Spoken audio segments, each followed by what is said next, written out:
Pagbasa mula sa Aklat ng Karunungan.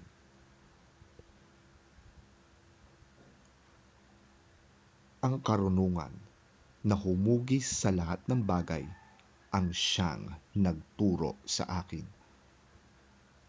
Ang karunungan ay mapagkawanggawa, mabait, matatag, tiyak, hindi nababalisa, makapangyarihan at mulat sa lahat ng bagay.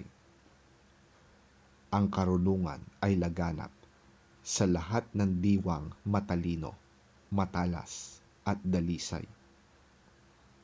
Sapagkat ang karunungan ay mas mabilis kaysa anumang kumikilos, at dahil sa kanyang kadalisayan, siya'y laganap sa lahat ng bagay.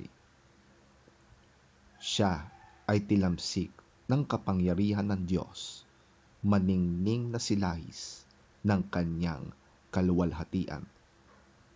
Kaya walang marumi na makalalapit sa kanya.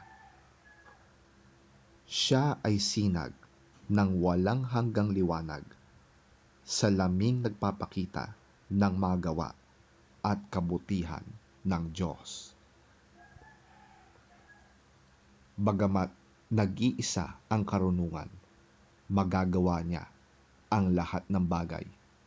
At bagaman siya'y hindi nagbabago, nababago niya ang lahat ng bagay.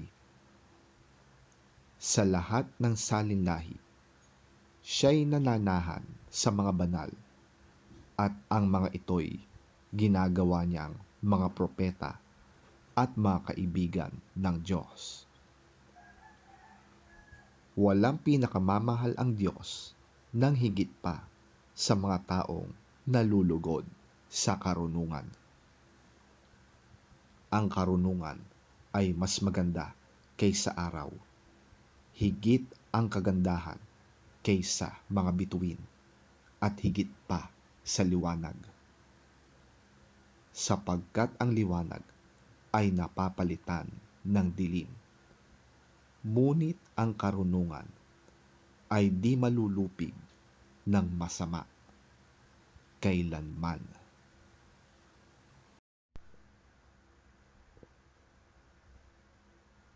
Ang lakas niya'y abot sa lahat ng sulok ng daigdig, at maayos na pinamamahalaan ang lahat ng bagay.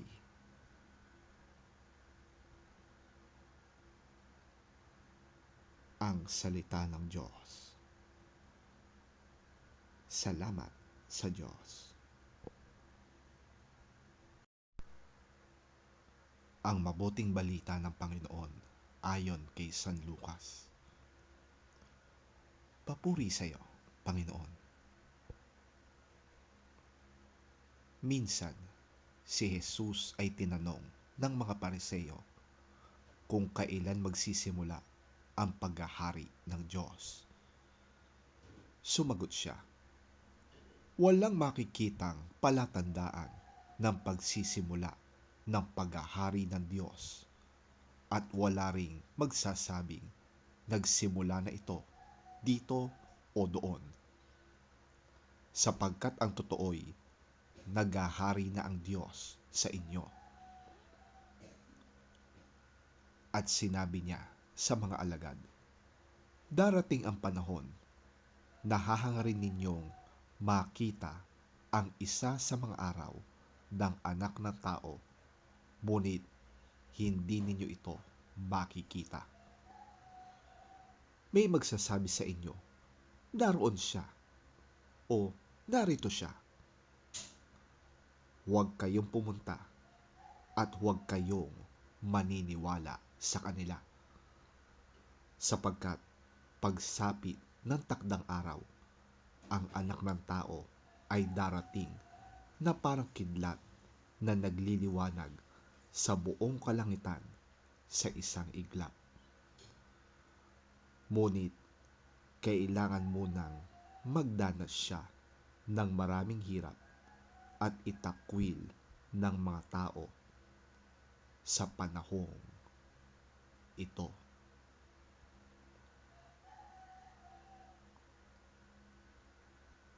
Ang mabuting balita ng ating Panginoon.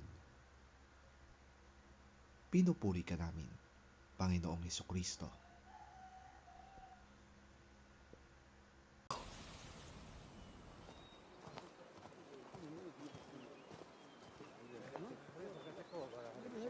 Once, on being asked by the Pharisees when the kingdom of God would come, Jesus replied, "The coming of the kingdom of God is not something that can be observed, nor will people say, 'Here it is,' or 'There it is,' because the kingdom of God is in your midst."